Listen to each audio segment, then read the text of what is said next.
Dia 29 de agosto, que é o Dia Nacional de Combate ao Fumo. Nós estamos aqui com a doutora Isabela Cardoso, ela que é pneumologista, e vamos falar sobre esse tema. Doutora Isabela, muito obrigada por sua participação. Um tema muito importante da gente discutir, não é verdade? Então, como é que o tabagismo está ali afetando a saúde pública? Bom dia, pessoal. A gente viu que no passado muita gente fumava e com as campanhas de conscientização, principalmente na caixa do cigarro, com aquelas doenças que estão relacionadas ao fumo, a gente viu que essa quantidade de pessoas ia diminuindo. Hoje em dia a gente vê que voltou a ter um aumento, principalmente porque hoje a gente tem outras formas de fumar cigarro, tem o narguilé, tem o vape.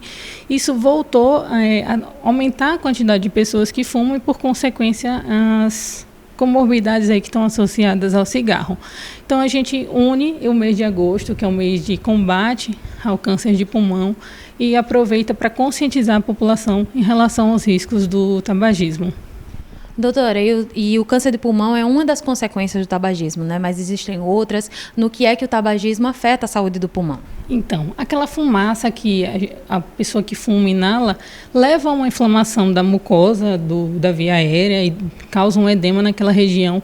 E essa inflamação crônica, persistente, porque a pessoa não fuma num único momento, ela vai fumando várias vezes ao longo do dia. Essa inflamação crônica pode levar ao que a gente chama de limitação do fluxo aéreo. O que é isso?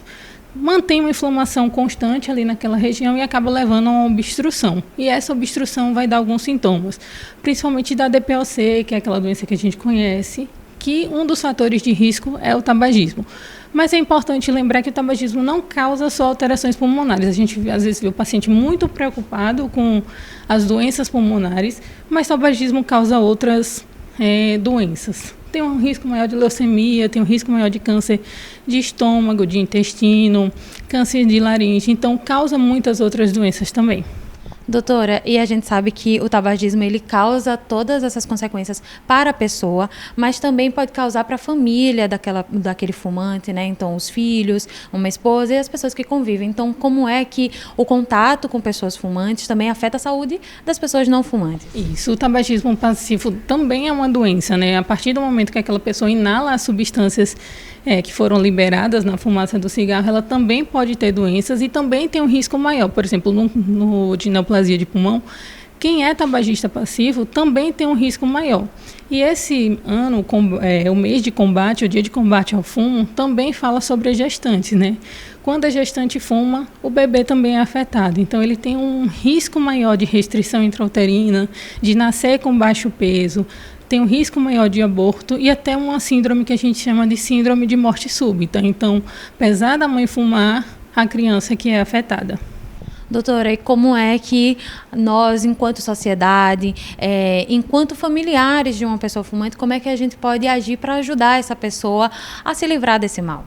Então, é importante acolher. Eu acho que o princípio de tudo é o acolhimento. A gente tem que tratar quem fuma como uma doença mesmo, porque é uma pessoa que é dependente daquela substância que é a nicotina. Então, a gente precisa tratar a pessoa como um dependente, assim como a gente trata quem tem um vício no álcool, vício em drogas, a gente precisa tratar como um dependente e acolher aquela pessoa sem julgamentos.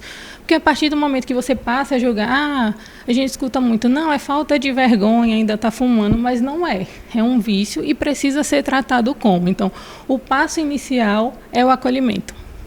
Doutora, e tem algum tratamento disponível para essas pessoas que querem se livrar do cigarro, se livrar desse vício? Tem, então isso é muito importante. O passo inicial é a pessoa decidir parar, ela tem que estar decidida. Muita gente chega ao consultório porque alguém da família quer que pare, mas essa decisão tem que ser uma decisão da pessoa. E a partir do momento que a pessoa está decidida, ela precisa buscar ajuda. Hoje a gente tem grupos, a gente tem um grupo no Semar Siqueira Campos, que é um grupo de apoio ao tabagismo, a gente tem um grupo no Hospital Universitário e também tem os grupos nos consultórios particulares para tratar o vício. A gente tem alguns medicamentos disponíveis hoje, a gente tem a terapia de reposição de nicotina, tanto na goma de mascar quanto no adesivo, e a gente tem outro medicamento que é a bupropiona, que a gente também pode usar. Então, a gente tem tratamento, Mas disso tudo, o mais importante no tratamento, mais importante que o medicamento, é a conversa que ele vai ter com o profissional. A gente fala que a base do tratamento é uma terapia cognitivo-comportamental, que é essa conversa que ele tem no consultório, que é esclarecido as dúvidas sobre, que é esclarecida a importância de parar, as consequências daquele vício, o que ele vai enfrentar nesse período aí que ele está tentando parar. Doutora, então, o que a gente percebe muito na fala da senhora é sobre isso, sobre a educação, sobre a consciência, né? Então, a gente tem essa atuação também desde criança, né? Com propagandas e na própria caixinha do cigarro. Então, a educação e a consciência é muito importante, a conscientização, na verdade, é muito importante nesse processo. Isso, então a educação é a base de todo o processo de saúde, né? Então, educar sobre os riscos e os malefícios do cigarro faz toda a diferença. A partir do momento que o paciente ele tem conhecimento, isso ajuda ele a tomar medidas para evitar o fumo e para deixar aquele vício de lado. Doutora, e para quem nos assiste, seja um fumante, seja uma pessoa que está querendo parar, ou então é familiar, conhece um amigo, alguém, então qual o recado nesse Dia Nacional de Combate ao Fumo que a senhora deixa? Para os familiares, acolham os fumantes que estão próximos a você, conversem, estimulem que eles tenham como objetivo parar de fumar. E para quem fuma, busque consulta, busque atendimento, você vai ser acolhido, independente de onde você for.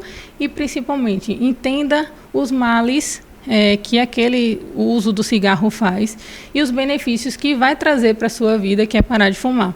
Só para a gente ter uma ideia, um homem que fuma ele tem mais de 20 vezes uma chance maior de ter câncer de pulmão do que alguém que não fuma.